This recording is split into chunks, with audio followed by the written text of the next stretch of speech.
Perkenalkan, nama saya Tika Widya Saputri, NPM 23350058. Perkenalkan, nama saya Evita Putri Indriani, NPM 23350067. Saya Sinta Rahmawati, NPM 23350103. Perkenalkan, nama saya Duno Tulinaro, NPM 23350097. Di sini kami akan menjelaskan materi tentang strategi pembelajaran IPS SD.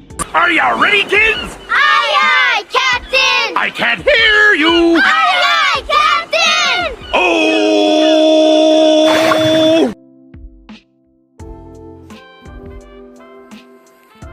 Pengertian strategi pembelajaran IPS SD. Strategi adalah suatu pola yang direncanakan dan ditentukan secara sadar dalam melaksanakan kegiatan atau tindakan strategi, meliputi tujuan kegiatan, peserta kegiatan, isi kegiatan, proses kegiatan, dan sarana pendukung kegiatan. Dan strategi yang digunakan dalam kegiatan pembelajaran disebut dengan strategi pembelajaran. Sedangkan pembelajaran sendiri memiliki arti sebagai upaya atau usaha pendidik untuk membantu peserta didik dalam melaksanakan kegiatan belajar. Jadi dapat diartikan strategi pembelajaran adalah suatu rencana tindakan yang melibatkan penggunaan metode pembelajaran dan penggunaan berbagai sumber atau kekuatan. Ini berarti penyusun suatu strategi baru sampai pada proses penyusunan perincian rencana kerja sebelum sampai pada tindakan atau tujuan-tujuan pembelajaran.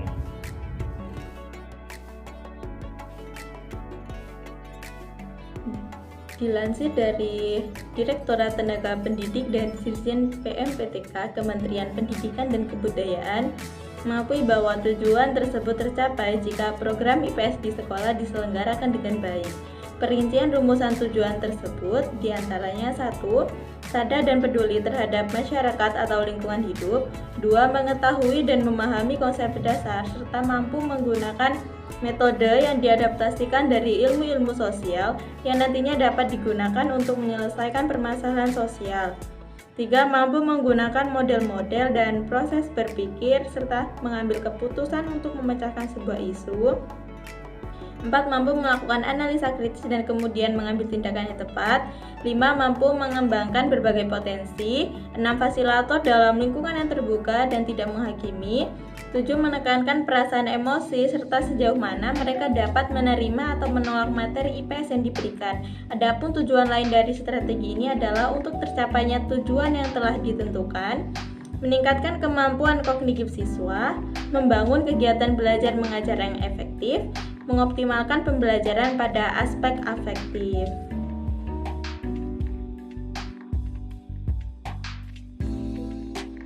Oke, untuk materi selanjutnya adalah tentang dimensi strategi pembelajaran IPS SD. Dimensi dalam pembelajaran IPS itu dikelompokkan dalam 4 kajian, yaitu geografi, ekonomi, sejarah, dan juga sosiologi melalui pendekatan tema. Pembelajaran berbasis pada kontekstual dengan mengamati dan juga belajar dari pengalaman sekelilingnya. Dimensi program pendidikan IPS yang komprehensif itu mencakup 4 dimensi. Yang pertama ada dimensi pengetahuan tinggi atau knowledge.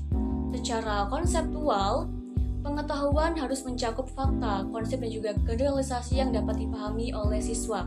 Pada prinsipnya, fakta yang disajikan hendaknya disesuaikan dengan usia dan juga kemampuan berpikir.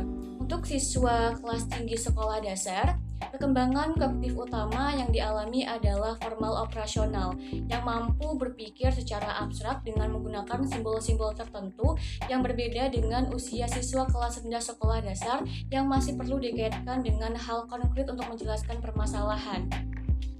Yang kedua ada dimensi keterampilan. Dimensi keterampilan terdiri dari keterampilan meneliti, keterampilan berpikir, keterampilan partisipasi sosial, dan juga keterampilan berkomunikasi.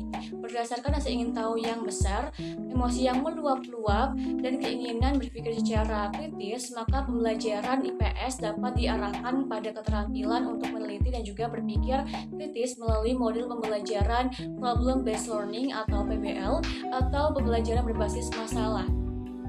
Pembelajaran berbasis masalah merupakan sebuah model pembelajaran yang menyajikan masalah kontekstual sehingga merangsang siswa untuk belajar mengatasi masalah di dunia nyata melalui keterampilan meneliti dan juga berpikir. Salah satu permasalahan psikologis remaja adalah emosinya yang masih belum stabil. Remaja belum dapat mengontrol emosinya dengan baik, egonya juga masih sangat tinggi dan juga menganggap dirinya itu benar. Sehingga keterampilan partisipasi sosial dan juga keterampilan berkomunikasi diperlukan untuk beradaptasi dengan lingkungan. Perkembangan psikososial adalah proses perubahan kemampuan siswa untuk dapat beradaptasi dengan lingkungan sosialnya. Dalam proses perkembangan ini diharap siswa mengerti orang lain tanpa kehilangan dirinya sendiri. Keterampilan tersebut mutlak dimiliki oleh siswa untuk cakap dan juga arif dalam menjalankan perannya sebagai makhluk sosial. Untuk memfasilitasi kebutuhan perkembangan siswa tersebut, salah satu metode yang dapat digunakan adalah diskusi. Dengan berdiskusi, maka keterampilan sosial yang dapat dikembangkan adalah kemampuan berkomunikasi, menjalin hubungan dengan orang lain, menghargai diri sendiri dan orang lain, mendengarkan pendapat atau keluhan dari orang lain, memberi atau menerima feedback, memberi atau menerima kritik, bertindak sesuai dengan norma dan juga aturan yang berlaku dalam dimensi pembelajaran IPS. Yang ketiga ada dimensi nilai atau value. Nilai dipelajari sebagai hasil dari pergaulan atau komunikasi antar individu dalam kelompok seperti keluarga, himpunan keagamaan, atau kelompok masyarakat.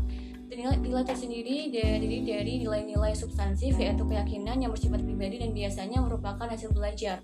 Peserta didik pada kelas tinggi sekolah dasar sudah mulai dapat berpikir kritis. Dengan demikian, hendaknya pada pembelajaran IPS memberikan kesempatan kepada siswanya untuk mengungkapkan, merefleksikan, dan juga mengartikulasikan nilai-nilai yang dianutnya.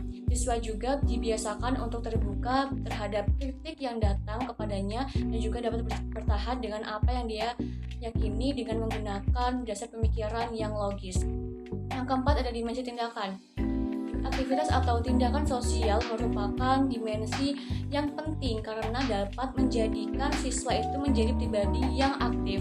Mereka pun dapat belajar berlatih secara konkret dan praktis dengan belajar dari apa yang diketahui dan juga terpikirkan tentang isu-isu sosial untuk dipecahkan. Siswa juga diajak peka terhadap pembelajaran sosial di sekelilingnya, menjadi aktif dalam organisasi kemasyarakatan di lingkungan rumah maupun di lingkungan sekolahnya. Hal ini dapat mewadahi kebutuhan akan aktualisasi diri, keinginan bersosialisasi, dan juga merangsang kecakapan sosial.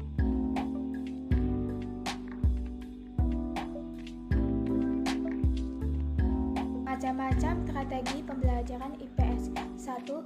Pembelajaran kemampuan berpikir. 2. Strategi pembelajaran kemampuan proses. 3. Pembelajaran komparatif. 4. Pembelajaran nilai. 5. Pembelajaran peta dan global. 6. Pembelajaran aksi sosial. 1. Pembelajaran kemampuan berpikir. Penanaman konsep mendukung kemampuan siswa. Konsep adalah keadaan lingkungan dari persamaan jumlah objek atau fenomena umum. A. Pendekatan induktif. Dilakukan dengan melidiki fenomena-fenomena sosial. B. Deduktif. Diawali dengan pengenalan konsep dan terus berlanjut dalam menemukan fakta-fakta dari konsep tersebut. 2. Strategi pembelajaran kemampuan proses. A. Pemecahan masalah, problem solving, menekankan pada pemahaman terhadap permasalahan. B. Inquiry adalah sebuah proses yang dilakukan manusia untuk menemukan atau memahami informasi. C. Portofolio, kumpulan karya siswa dengan tujuan terpadu tertentu. 3. Pembelajaran kooperatif adalah pembelajaran yang memastikan bahwa siswa belajar bersama. 4. Pembelajaran nilai. A. Bermain peran. B. Sosiodharma. C. Klarifikasi nilai. 5. Pembelajaran peta dan global adalah salah satu cara untuk mempelajari geografi. 6. Pembelajaran aksi sosial. A. Newman, suatu waktu pada kegiatan belajar siswa di dalam atau di dalam kelompok. B. Nasution, metode pendidikan yang membantu siswa mengembangkan keterampilan sosial.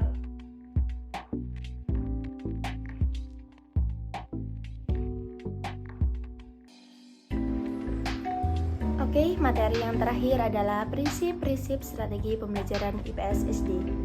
Di sini kita dapat lihat ada 5 prinsip-prinsip strategi pembelajaran IPS SD. Yang pertama yaitu ada bermakna, yang kedua yaitu ada integratif, yang ketiga yaitu ada berbasis nilai, yang keempat yaitu ada menantang, dan yang kelima yaitu ada aktif. Mari kita simak penjelasan dari masing-masing prinsip-prinsip tersebut. Yang pertama yaitu ada bermakna atau meaningful. Bermakna atau meaningful adalah salah satu strategi pembelajaran dengan menghubungkan informasi baru dengan pengetahuan yang dimiliki oleh masing-masing murid, lalu mengkaitkannya dengan pelajaran. Yang kedua yaitu ada integratif.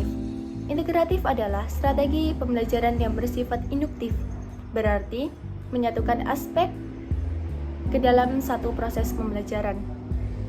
Yang ketiga yaitu ada berbasis nilai atau value based. Berbasis nilai atau value based adalah salah satu metode atau strategi pembelajaran yang sering digunakan dengan memfasilitasi peserta didiknya dalam menguasai suatu rumusan kompetensi dengan mengedepankan nilai-nilai. Yang keempat ada menantang atau challenging. Menantang atau challenging adalah model pembelajaran yang menggabungkan pembelajaran berbasis masalah atau studi kasus, pembelajaran berbasis proyek, dan kemampuan berpikir yang kreatif. Yang kelima yaitu ada aktif. Aktif adalah salah satu metode pembelajaran yang mengajak peserta didiknya untuk aktif dalam proses pembelajaran yang bersifat efektif dan efisien untuk mencapai target tujuan pembelajaran yang telah ditetapkan.